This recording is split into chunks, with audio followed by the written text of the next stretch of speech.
हर एक फैमिली चाहती है कि उनका बच्चा अपनी लाइफ में आगे बढ़े, एक अच्छा करियर बनाए एंड एक अच्छी सस्टेनेबल इनकम कमा सके। इसी सपने को पूरा करने के लिए बहुत सारी इंडियन फैमिलीज अपने बच्चों को अब्रॉड पढ़ने भेजती हैं। अच्छे पैकेजेस एंड एक वर्ल्ड क्लास एजुकेशन के चलते वो उन्हें बाहर भेज देते हैं।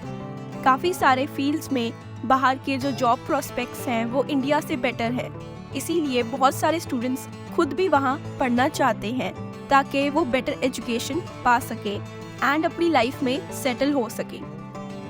बट रीसेंट डेवलपमेंट्स के चलते ये चीज़ें डिफ़िकल्ट होती जा रही हैं सभी स्टूडेंट्स के लिए। यूके, ऑस्ट्रेलिया, यूएस, कनाडा में हाउसिंग प्राइसेस बहुत ज़्यादा हो चुके हैं।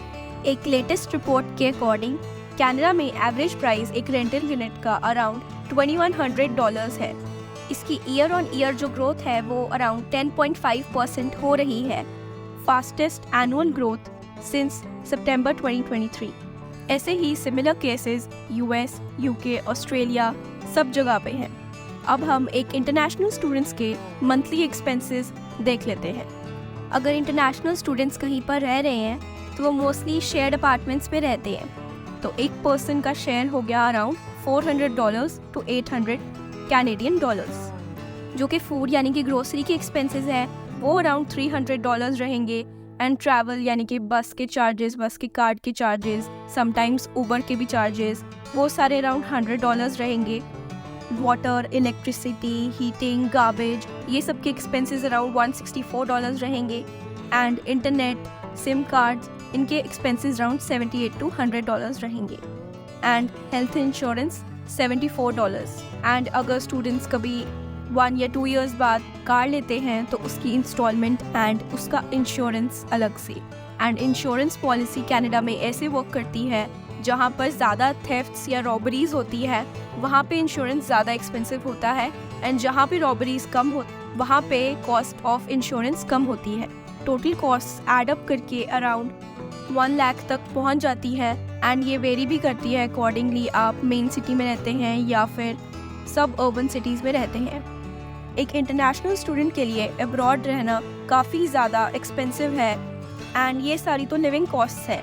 काफ़ी सारे स्टूडेंट्स अपनी फ़ीस भी ओवर टाइम वर्क करके या जो हॉलीडेज़ होती हैं जिसमें आप अनलिमिटेड आवर्स काम कर सकते हैं उसके अंदर वर्क करके अपनी फ़ीस भी निकालते हैं, जो कि इंटरनेशनल स्टूडेंट्स के लिए अबाउट 5 टाइम्स है। अगर हम यूएस में हो रही इंटरनेशनल स्टूडेंट्स की डेथ्स के ऊपर जाएं तो एक ही वीक में 3 इंडियन स्टूडेंट्स की डेथ हुई थी फरवरी में। गन कल्चर एंड वायलेंस तो यूएस में काफ़ी ज़्यादा प्रोमिनेंट है, जिससे इंटरनेशनल स्टूडेंट्स को काफ़ी ज़्यादा प्रॉब्लम्स फेस करनी पड़ती है। अगर उनकी डेथ अनफॉर्सीन सर्कमस्टांसेस में हो भी जाए तो उनकी बॉडी इंडिया लाना काफ़ी ज़्यादा डिफ़िकल्ट है एंड गवर्नमेंट्स को भी इंटरवीन करना पड़ता है। कुछ स्टूडेंट्स तो बिना अपनी गलती के अपनी लाइफ खो बैठते हैं। अगर हम हेल्थ फैसिलिटीज़ के ऊपर आएँ तो स्पेसिफिकली अगर हम कनाडा एंड यूएस की बात करें तो वहाँ पर वेटिंग टाइम बहुत ज़्यादा है। अगर आपको आज कोई स्टमक एक, पेट में दर्द की प्रॉब्लम है तो आपको कहेंगे आप ट्रीटमेंट के लिए अगले वीक आए। अगर किसी को कोई इमीडिएट प्रॉब्लम हो तो वो एट द मोमेंट ट्रीटमेंट नहीं ले सकते क्योंकि वेटिंग टाइम ही बहुत ज़्यादा है। किसी ऑपरेशन के लिए भी around 2 to 3 months waiting time at least होता है। बहुत सारे कैंसर पेशेंट्स अपनी लाइफ इसी वजह से खो बैठते हैं क्योंकि उनकी सर्जरी टाइम पर नहीं हो पाती है।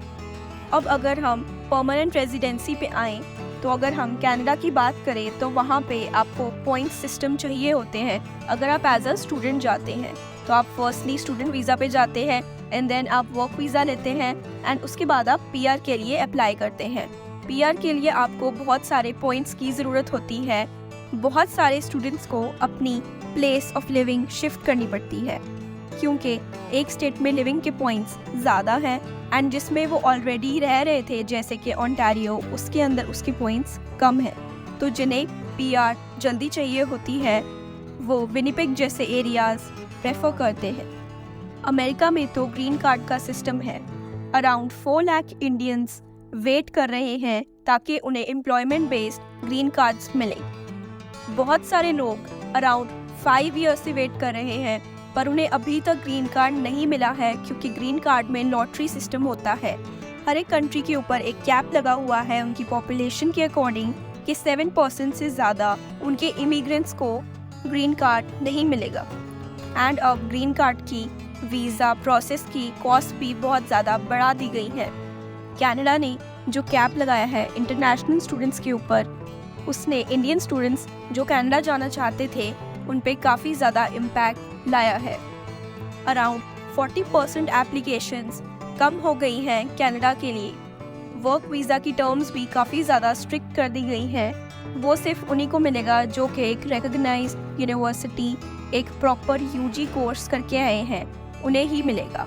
Mostly international students UG degree नहीं करते हैं, वहाँ जाके एक 2 ईयर या 1 ईयर डिप्लोमा कर लेते हैं, क्योंकि इंटरनेशनल स्टूडेंट्स के लिए फ़ीस बहुत ज़्यादा है।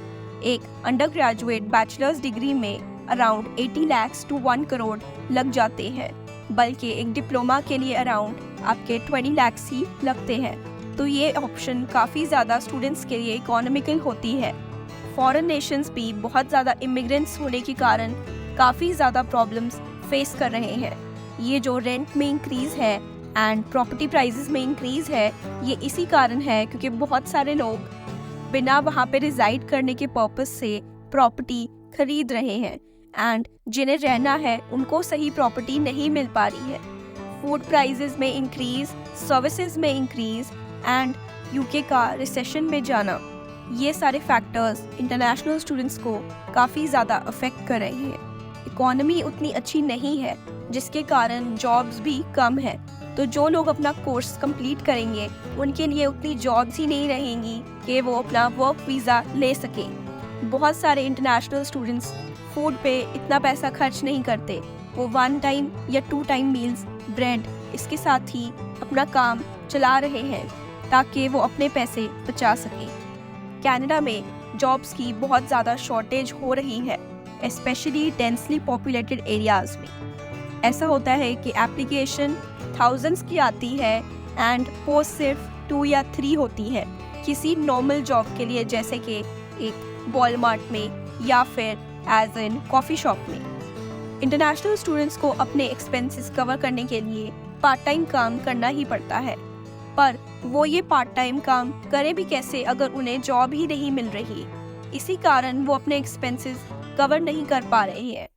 एंड जॉब तक छोड़ा? नहीं, फिलहाल जॉब मिला नहीं है। जो सर्च किया है या मिला ही है? सर्च चल रही है बट मिली नहीं है जॉब। ओके, आपका एकोमोडेशन का क्या सीन था जब आप कनाडा में आए? बहुत बुरा था यार, गली गली चांद मारना पड़ा, फिर मार्केट प्लेसेस पे बहुत सारे फ्रॉड भी निकले और थोड़े बहुत जेन्युइन भी थे। प्रोज एंड कॉन्स तो हर चीज़ के होते हैं, एंड काफ़ी सारे लोग अब्रॉड पढ़ने के लिए, सेटल होने के लिए जाते ही रहे हैं, बट इस टाइम पे प्रॉब्लम्स काफ़ी ज़्यादा बढ़ गई हैं।